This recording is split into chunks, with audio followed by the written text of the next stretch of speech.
What's up, guys? Thank you for tuning to Twisted Youngins, the most unorthodox show on the globe. I am one of your hosts, Myra B. King. And this is Desi Dez. And it's your boy Mojo in the building. Today we have a special guest with us, sir. Let the people know who you are. My name is Paul Nison, and I'm here in Florida, and I'm happy to be here.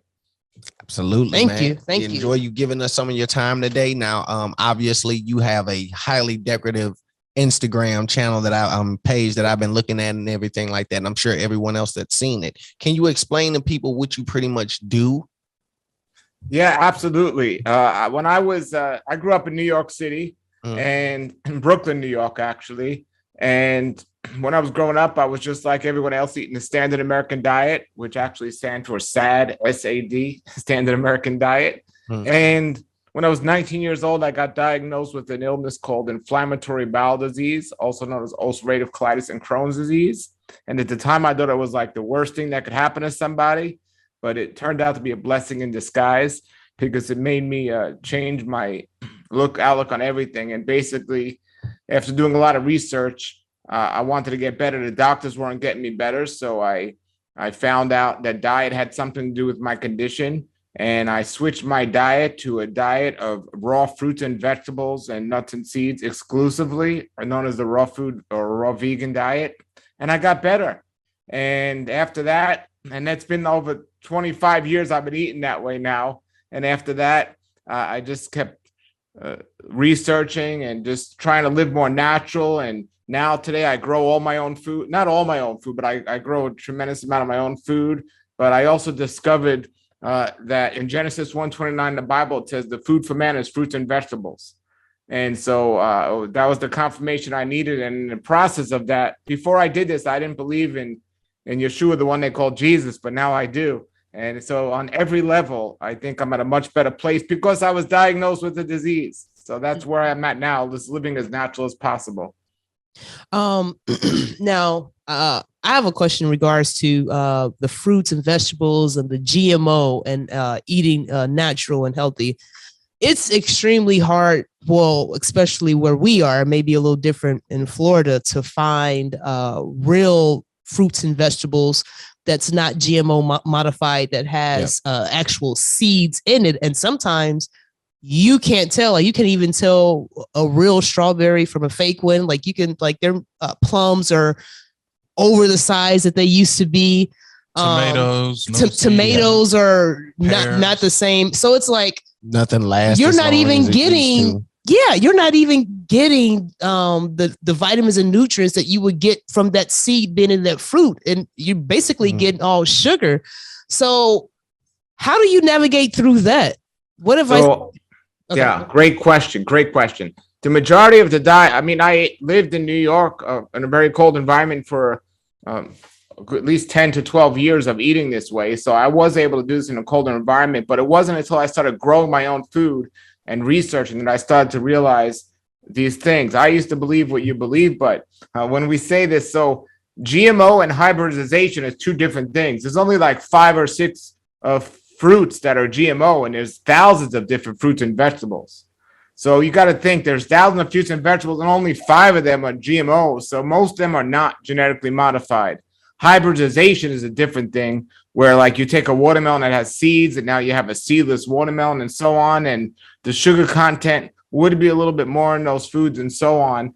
And environments like where you're at to grow your own food is not always accessible throughout the year. But there's things you can do. Like I grow sprouts. I grow sunflower sprouts and broccoli sprouts and pea sprouts that are so easy and inexpensive to grow in your house. And they have all these different things you can grow in your house, salad greens and all this stuff. As for fruits, well, a limited time of the year, because I believe in eating locally and eating what grows locally. So you can eat root vegetables in the winter time, but in the summertime, that's when, see, our Creator didn't make any mistakes. You know, I don't believe we should be eating like when it's dark outside and eating late at night. In the summertime, the days are longer, and the food that grows in the summertime, even in Chicago and in New York and in colder environments, has a lot of sugar, but it's lighter. It digests quicker. You could eat more of it. The days are longer. Now, in the wintertime, the days are shorter, but the things that normally grow are the root vegetables and the heavier things. So you eat less, but it sustains you longer. It just works out great. But there's a big misconception about the GMOs and all this. And you know, we don't get it that buying food from the store is not the same as growing it yourself. But another thing you can do is there's people like myself in Florida that you can just make one phone call or go on the internet and order fresh food right off the tree, and get a box at your door the next day. See, we don't really have that luxury, but that's what I would prefer because we have seedless grapes, seedless watermelon, seedless kiwi. We have a lot of seedless vegetables. Grapes. Yes, it's like when you go in the farmer's market, more and more things are becoming seedless, and to me that frightens me a little bit. But like you said, there are other ways that you can navigate through that. So, but yeah, so maybe I gotta call up. What kind of nuts do you get? Eat? See, that's the one thing I don't grow, just because I don't want to deal with squirrels and all that stuff. But I order macadamia nuts from Hawaii. That's most. I order that every couple of months, so I have a case of that. And when I make my recipes, my raw food recipes, I use some of those nuts in there. I might go to the store and buy some Brazil nuts or almonds. But for the most part, I just try to stick to the fruits and vegetables. But it's important to get a good variety of foods and not just eat one thing, like just sit there and eat figs all day. You know, you got to eat a good variety of food. But I monitor my blood work, and I'm feeling great. And see, the key to health is keeping the blood clean.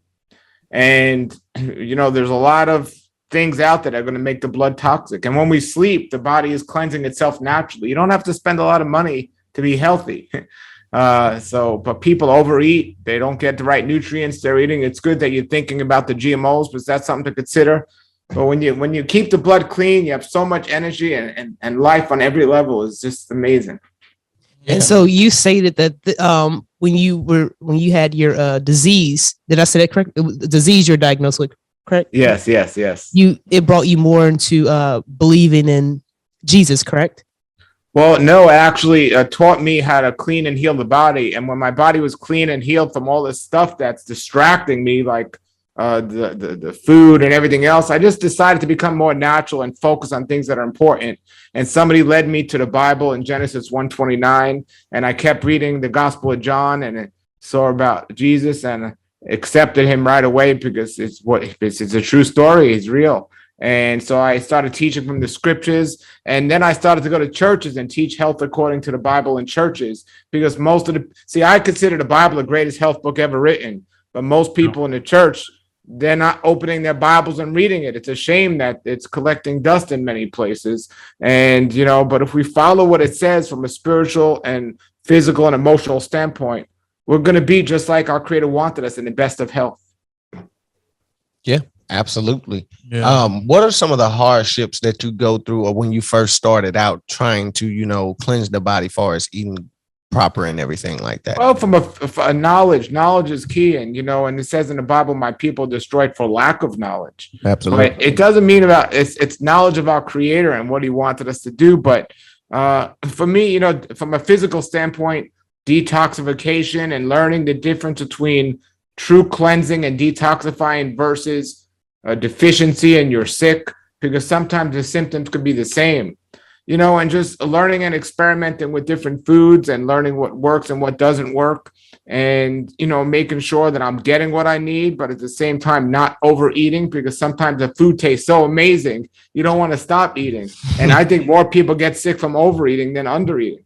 But the body gets used to eating more natural, because we're used to eating artificial foods, and people have no temperance, no control what they're doing, and everyone's overeating, and it's creating a big problem. See, the big thing is people get their pleasure from food, but they should be getting their pleasure from other things. Right. And when they don't, they run to food, and this is why so many people get themselves sick. We have more book study and science and knowledge on diet and all this other stuff, but we have more obese people than ever before in the history of man. Absolutely. Like with the food, it's like drugs now. Like you can eat like a meal, and I'm not talking about like a natural meal, but let's just say if you get like a fast food meal, like a burger, like a Chick-fil-A, a fries and a drink. Now you just ate and you're full, but about maybe 10, 15 minutes later, 20 minutes later, you necessarily may not be hungry, but then you will get cravings for something. it's like your stomach is still, the food is still there, you're fulfilled, but then those cravings kicked in. Like you need that hit Needed something of else. something. You know what I mean? It is a drug, you know. It's a Right. drug. It's a temporary pleasure, but you're not giving your body the nutrients it needs. And yeah, That's what your body is saying. Feed me. You Yeah. know, give me more then. Give me more of something else. I need something else. That's not food. Mhm. Yeah, it's your body's a bunch of cells and it needs nutrition to thrive, right? And so no matter what you're giving it, if you're not giving its cells what it needs, you're still going to be craving the nutrients it needs. And people are, because of the lack of knowledge and the distractions of this world, and I want to say it on the spiritual warfare level, because the distractions of the enemy of this world and Satan, people are just misguided and doing things they shouldn't be doing and avoiding the things they should be doing. How Hey, often so- do you fast? So there's intermittent fasting, which we all fast every night, right? Depending how long we fast from the time we go to sleep till we wake up, and that's called break fast or breakfast. But then there's, longer fasts. So I fast quite often. I mean, today's my Sabbath. It was Saturday, and I don't eat a drink on Saturday. Well, I drink some water, but I don't eat on Saturdays, and I've been doing that for quite a long time. I've done some fasts for up to a week or up to 2 weeks. But normally I just once a week I try to fast, but every night I do intermittent fasting. Do you how just do drink water? I'm drinking water. I drank water today. Sometimes I'll go without water, but I drank water today. I mean, you can go a day without water and be okay. You can go a day without food and be okay. So you what is it? A fourth commandment: honor the Sabbath and keep it holy. Fourth commandment, exactly. Honor the Sabbath, keep it holy, and that's a day of rest. And that's what our Creator who designed us. You see, when you buy a car, if the car breaks, there's a glove compartment and there's a book that tells you how the car works and stuff. And if that doesn't work, then you go to the designer of the car, maybe the auto dealership, and they tell you how to fix it. Well, we have a Creator and we have a book, and we have the resource to go to Him to get better if we can't figure it out from His holy book, which is His word, the Bible. Yeah. You always buy a new invention and you'll read the instructions on how to use it, but you won't read the instruction manual of life. That's usually what it is. Exactly. When you're, what would I let me see here. So when we're talking about being vegan, 20 plus years, right? No meat. Right. Okay, so there's a lot of people that say they're vegan because they go plant-based, but they're still out here eating seafood, as far as fish, things like that. Shrimp, Now, crab. would you consider that a proper way to, activate that diet or to go about it? Well, it depends what one's goal is. And you got to look at society and how you're living and what you're doing and how far you're willing to take it. There are different types of a vegetarian diet out there. Vegan, and there's raw vegan like me. I don't even eat cooked food, not animals. But then some people want to be a lacto vegetarian. They might have milk and eggs, but they don't want to have meat. Some people might just, they call it pescatarian. They might want to eat like fish, but they don't want to eat meat. So there's different versions of a vegetarian diet. For me, I do a raw vegan diet because I want to keep the blood as clean as possible. And when we start cooking our food and we start eating animals and things that come from animals, it makes the blood more toxic. And that's why we require more sleep for the body to cleanse and heal the blood and so on. And for me, it's not the way to go. But, we all have to look at our lifestyle and what we're willing to do. I take a good amount of time to learn how to research to grow my food. And I live in Florida and so on. So I tell people whatever's working for you to do, but what people are doing aren't working. Do you read? I know you read the Bible, but outside of the Bible, do you read any other books? Are you a big reader? Yeah, I wrote some books as well, but yeah, I like to read. I enjoy reading some books. I love to read the Bible. I read books about things that interest me, but I'm more into watching videos and learning and researching that way than I am reading. It's just takes me time to read, and I try to manage my time best I can. So sitting down and reading a book, maybe on a Sabbath, is something I'll enjoy, but I don't have as much time as I could watch videos. If you don't mind me asking me, what is your ethnicity? So both my parents are Jewish, but they never taught me anything about Judaism or anything like that growing up. And I was more an atheist than anything else. And until I got sick, I didn't think anything beyond just that. Then when I got sick, I started to realize, and I got healed, I realized there's more to it. and it made me start thinking about this. And then when I picked up the Bible and then I started reading it, and that's when I accepted Yeshua, the one they call Jesus, as my Messiah. But the problem is the church isn't teaching the Bible for the most part. And they're not teaching, like you mentioned, the Sabbath, the fourth commandment. The commandments are the guidelines and instructions of our Creator. And why aren't they teaching this? And, when we see these mega churches out there, they're so filled with a lot of people because it's appeasing to people's flesh and stuff, because there's no responsibility of, well, you got to do something and live a certain way. The Bible tells us the guidelines and instructions, also known as the commandments, of how to keep us blessed, safe, and healthy. And the health and blessings, disease and curses, they go hand in hand. But the churches aren't teaching this stuff. The church, how come you mentioned the Sabbath, but how come most people aren't observing it or honoring it? And this isn't about Judaism. The Bible's a book for anyone that's going to have faith and believe in our wonderful Creator. It's not about a particular type of person. Do the people in Israel, for as the I was like the white Jews, do they believe in Yeshua? So the first believers in history, when we go back to history, the first believers of Yeshua, that they call him Jesus, was the Jewish people. They were the first ones to believe, but only 1/3 of the Jewish people believed in him. So that's when the Apostle Paul went out and told the non-Jewish people about Jesus, and just about a lot more of them believed in him. And today it's the same way. There's a small group of people that believe that Yeshua is the Messiah, but most of them do not. They're still waiting for the Messiah to come. Yeah, most of them don't. That's crazy, because I consider us, like the African Americans here, Jewish. So that's remember, Judah is one of the 12 tribes, right? Yeah, so there's 12 other tribes. Yeah, and there a lot of them are in Africa. Yeah, there are, and I have a good amount of my best friend. He's from Nigeria. But he believes in Yeshua, but he also keeps the commandments of our Creator. And we use this word Torah, which is the first 5 books of the Bible. Right. And people hear a Jewish word and they think, or they hear this word and they think that's Judaism.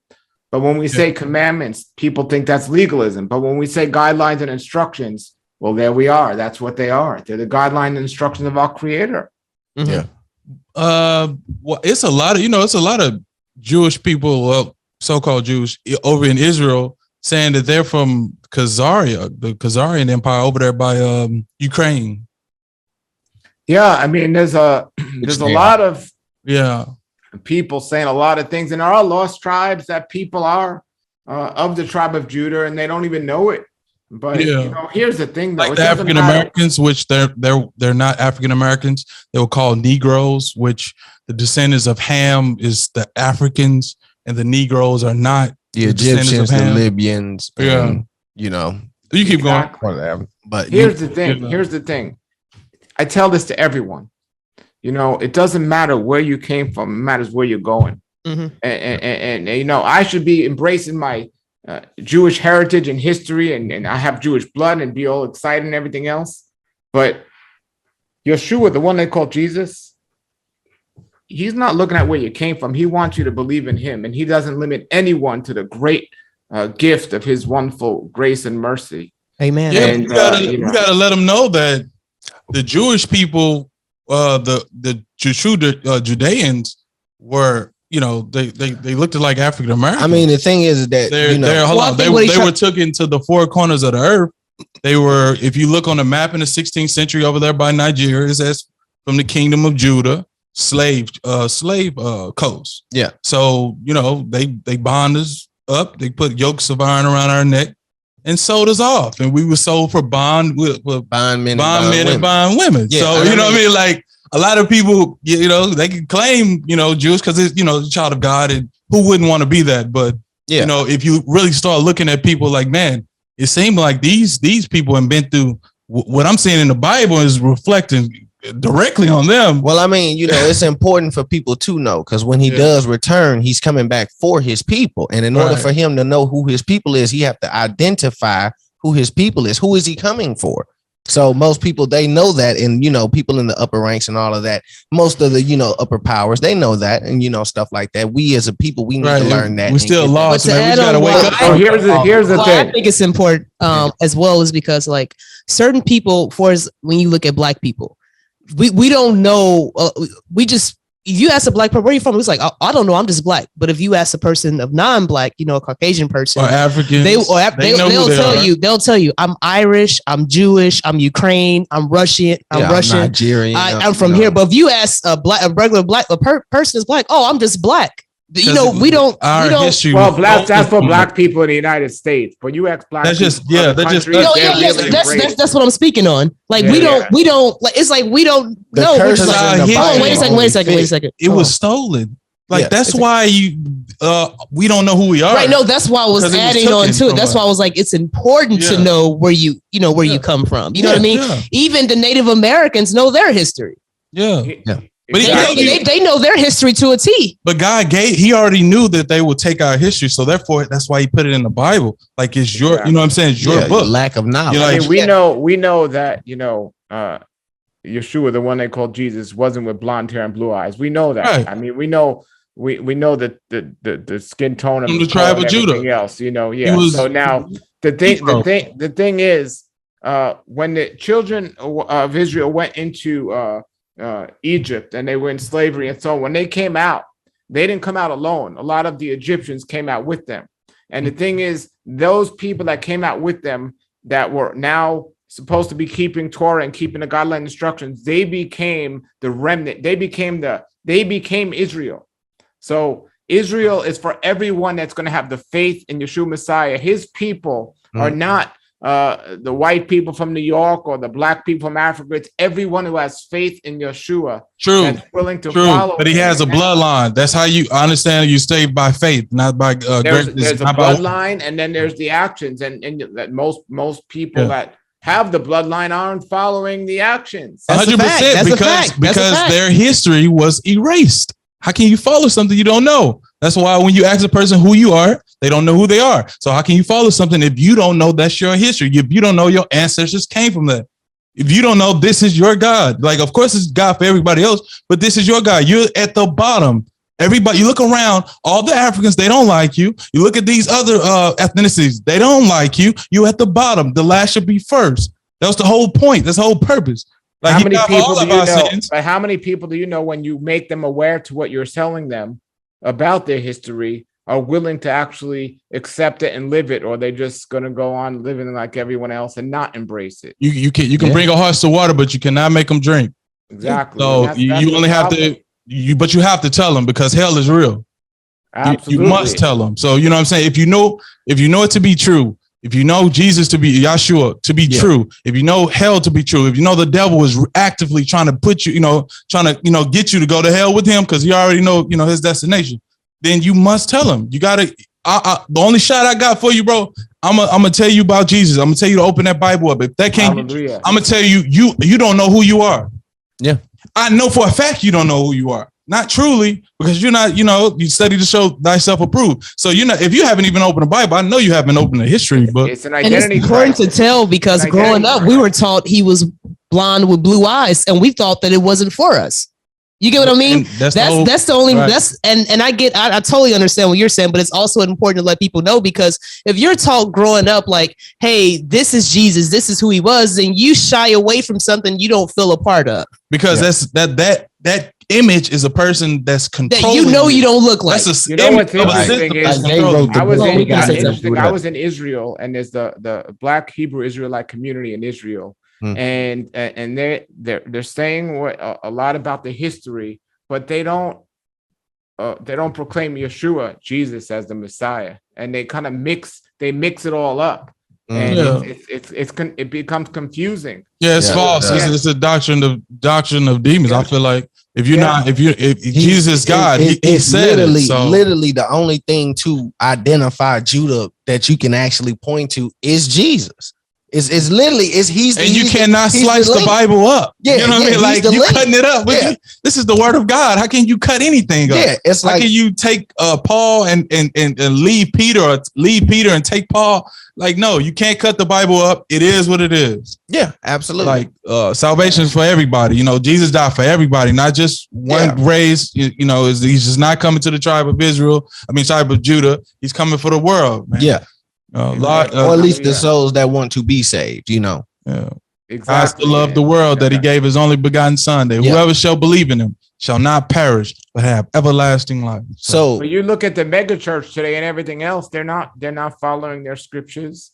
And they're following a motivational speaker that's not even teaching the scriptures, and that's a big problem. So you got on one hand what you're talking about, they're making money, identity crisis, and then they got the all the sin and fall short. Say identity crisis. They making money. Yeah, they making money.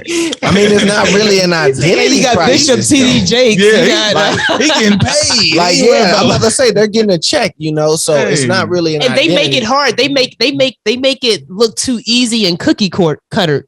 There's no correction, no conviction. Everything is acceptable. Everything is acceptable. Hey, I mean, to me, something is wrong when you got homeless people down the block, and then you got these preachers owning airplanes and stuff. Something's wrong. Something's wrong. 100%, man. What do you think? Okay, so how do we correct that? Going according to go ahead. I'm not going to skip over that question. Go ahead.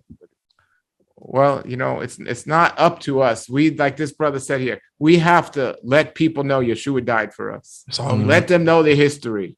You know, what they do with that's up to them, but we need to pray for them, be there to help them. The scriptures tell us to make disciples for those that want to learn, not to be forcing it and telling. If they don't want to learn, there's enough people that want to learn. There's enough people that he'll send us to. How do we correct it? Through prayer and getting out there and telling people Yeshua died for them, and let me tell you why. And that's it. And, you know, he died for you, and let me tell you why.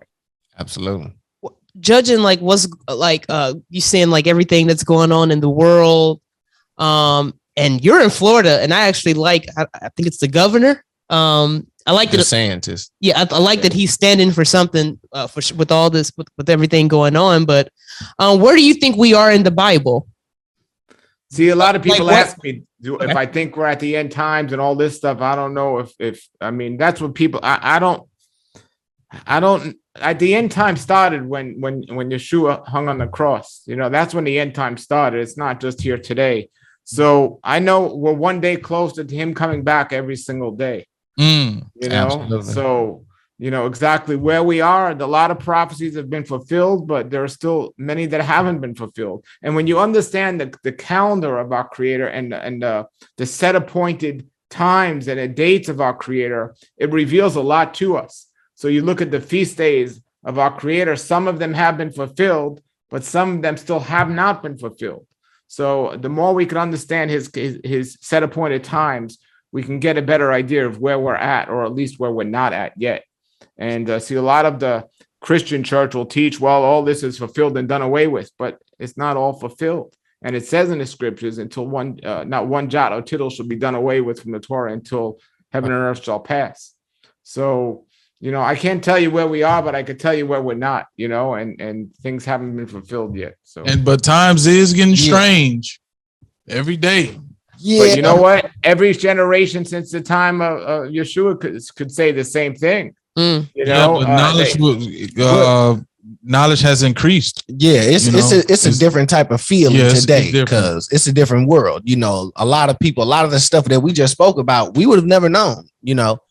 But you know what? You could have said the same thing. That's so true. Everything you could have said the same thing in like 1999. You could have said 2002K has come in and AIDS was rampant everywhere, but we didn't know what was ahead of us. And now we're looking like that was nothing compared to what we're doing now. So where are we going to be in like 10 or 20 years? We'll be like, we were talking about COVID back then, but now look what they got. You know, so it's, you know, we don't know what's ahead of us, but yeah. No man knows today. I mean, to be honest with you, I don't think we got another 10 in us. We might have another 5 best, because it's getting crazy. I told Des, I say he think it's almost over with. I say no, I don't think so. Hey. Again, we don't know, but I still think we got I'm not talking about, you know, a loaf of bread for a day's wages. I can see that happening with inflation. Absolutely. What I'm talking, you know, we got to, you know, treat every day like it's its last, you know, and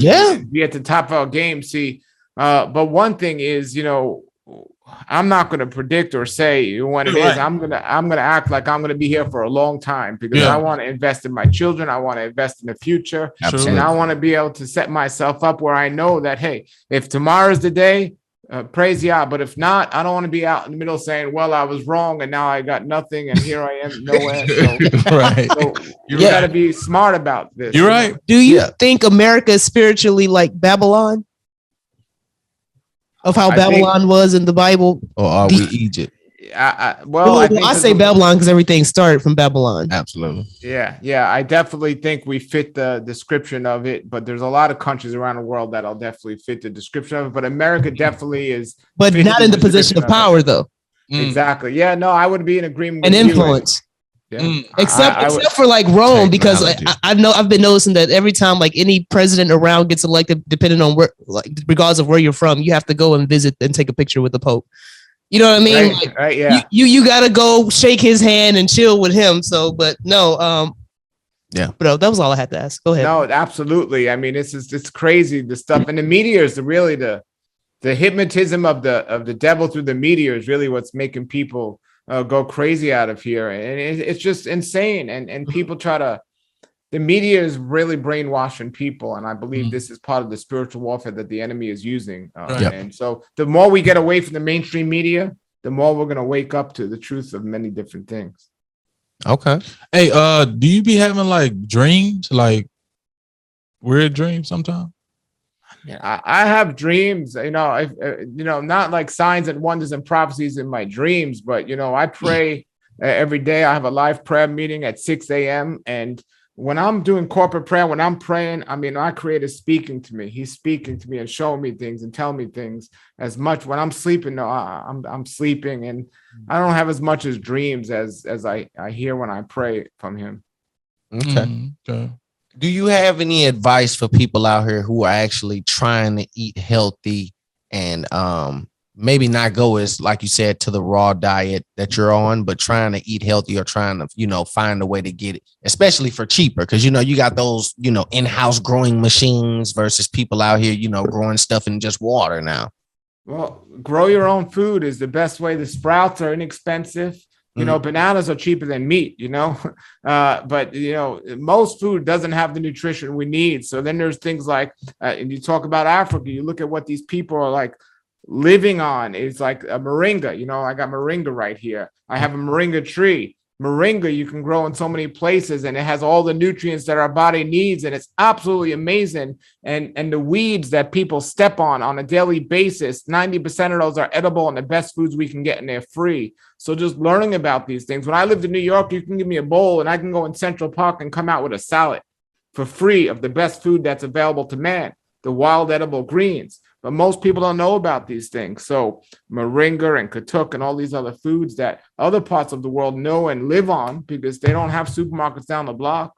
We could eat those foods and live with those foods and at least make them part of our diets. But you got to get away from the fast food chains. You got to get away. Look, we should know everything we're putting in our body, from the TV programming to the physical food we put in our body. We should know where it's coming from, who made it, and so on. And I don't like to eat at restaurants. I don't like to eat at these places because I don't know who's making my food and who's putting what in there and so on. And the same thing, you know, I'm not going to have a stranger in my house teaching my children, but people will turn on their TV and have a stranger teaching their children.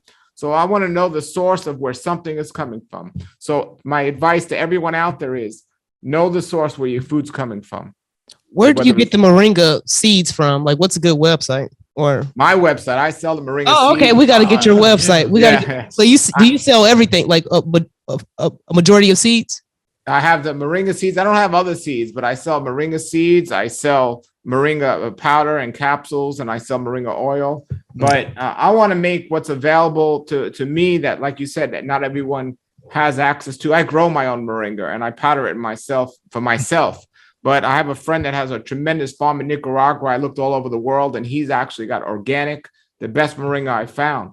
For years, that's what I did when I didn't have access to it myself. So I want to make that available to people. So there's, that's the great thing is, even though we can't necessarily grow it all the time, we can have access to it. And it's not expensive. It's a lot cheaper than going in and eating a carcass or something. And people don't understand how much work it is for the body to process and digest and pull nutrients and get rid of the waste of eating animals. And that's a big thing. Okay, we got the nuts. What is, did you mention all the fruits that you eat? See, I travel the world to find all the common fruits that many people don't know of. And I found Florida is where we can grow them in the United States.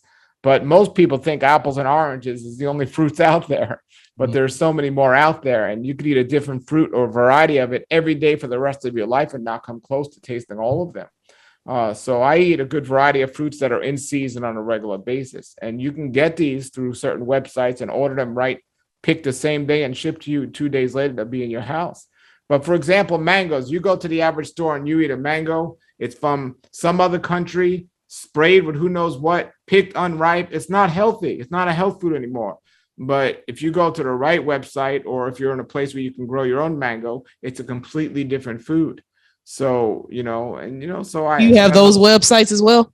Absolutely. And the seasons that are coming up and everything, they're available. And it's when you start eating healthy and your blood's clean and you're not distracting or messing with the process of the way we are created, everything is your sleep, your diseases start going away, your sleep is much better, and you truly feel amazing and you're thankful. And you're not just mad at the world. And it's just on every level, it makes a tremendous difference. Yeah, I heard about not just food. Health, I'm sorry, ma'am. Health isn't just food, but we have to understand what we wear and just everything. If it's not coming in our body, because the toxins we put on our body get in our body, and we got to be careful about these things as well. And it's not just food, there's a lot of stuff people are doing that's unhealthy, and it's people don't like me to hear me say these things and everything else. But do you know there's cancer causing ingredients in face paint and the makeup, and this is what there's cancer things, and this is crazy. And people are putting this on their bodies, and it's getting in their bodies, and tattoos, the ink in tattoos is creating all these diseases and everything else, and everything, even from antiperspirants, right? We use underarm deodorant. Mm-hmm. There are things in there that can, you wouldn't eat an antiperspirant, you wouldn't eat something like that, but we put it in our bodies through our lymph system, and people get lymph cancer and all this other stuff. People say, well, I don't want to go around smelling. I'm like, don't make your body a cemetery for animals and you won't be smelling. Mm-hmm. Don't get this. Mm-hmm. Yeah, it is. That's deep. Yeah, it is. You heard about the citrus disease out there in Florida for the oranges? Well, citrus doesn't grow out here in Florida. And also, believe it or not, it sounds crazy, but it just doesn't. And the disease, they don't even allow you to grow it in many places. I don't grow any citrus. I have over 100 fruit trees, and I don't have any citrus I'm growing. Yeah, they said that it started in Florida and is causing a shortage within oranges.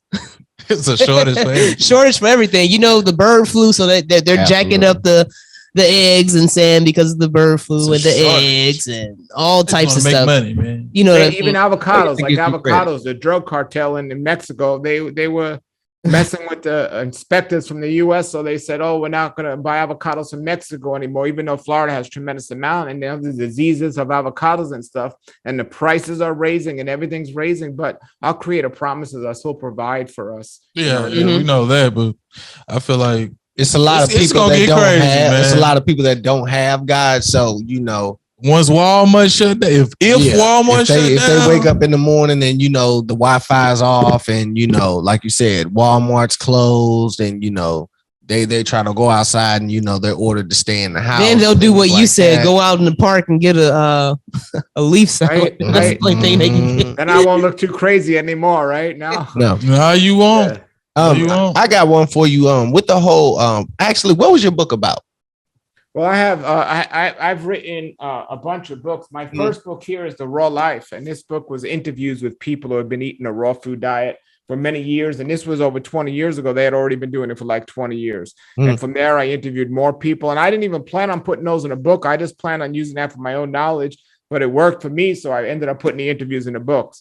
Then I wrote a book called The Daylight Diet, because not only did our creator tell us what the ideal food for man was, but he told us when it was to eat it, and it was during the daylight hours. If our creator wanted us to eat at nighttime, he would have made fruits and vegetables grow in the dark, right? So he didn't want us to eat late at night. Then I wrote a book about healing my ulcerative colitis and Crohn's disease.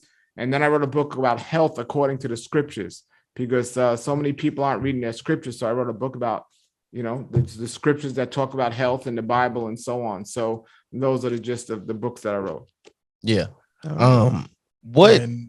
I mean, you got anything? Thank you so much, man. You're great. Absolutely. We appreciate you, man, dropping gems, opening up, talking with us, having a great conversation. Definitely was spread good, this information, man. We most definitely got to get those websites, because yeah, I think I want to try that diet. I'm probably over a little fat, but I've told him at one point in time, I want to go completely, meatless and everything. I just want to eat strictly vegetables.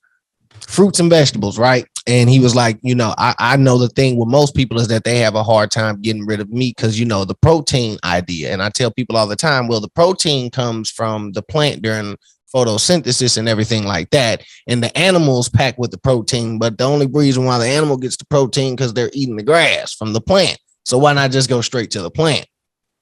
Exactly. I get it though. Exactly. And the protein comes from the essential amino acids, and people look at animals for protein because they have all the essential amino acids in one source, but it's the lowest quality because your body has to work so much to get the little that's in there and have so much waste left over. You eat a good variety of plants, you're getting all the essential amino acids that are in there, and it makes a big difference. But remember, just keeping the body clean, the blood clean, and just on every level, and we need to, what we put on our skin and everything else. People talk about their complexion and everything else, and they want to wear certain things to change the texture of their skin and everything else, but they're wearing clothes so tight they're turning blue from suffocating the pores on their skin. Yeah. And then from a modesty standpoint, this world is just going down the drain. So our scripture tells us about all of this, and our creator tells us what to do and what not to. So I appreciate the opportunity to come here and let people know about this. And I'll send you all my links. And anytime you want to chat some more, let me know. And sure. And thank you and your viewers, and thank you for what you're doing, getting the word out there. No, absolutely. Thank you as well. Thank you as well. And make sure on top of that, while you guys are eating healthy now, because if you've watched this video, that you're getting them scriptures, because all of this won't mean anything. It won't matter how good you're eating and what you're wearing and then what what deodorant you put on. If you don't have Jesus, if you don't have that Bible, you're going to hell. And if you ain't acting on it, it's no point in having it either. So Exactly. Thank you so much, man.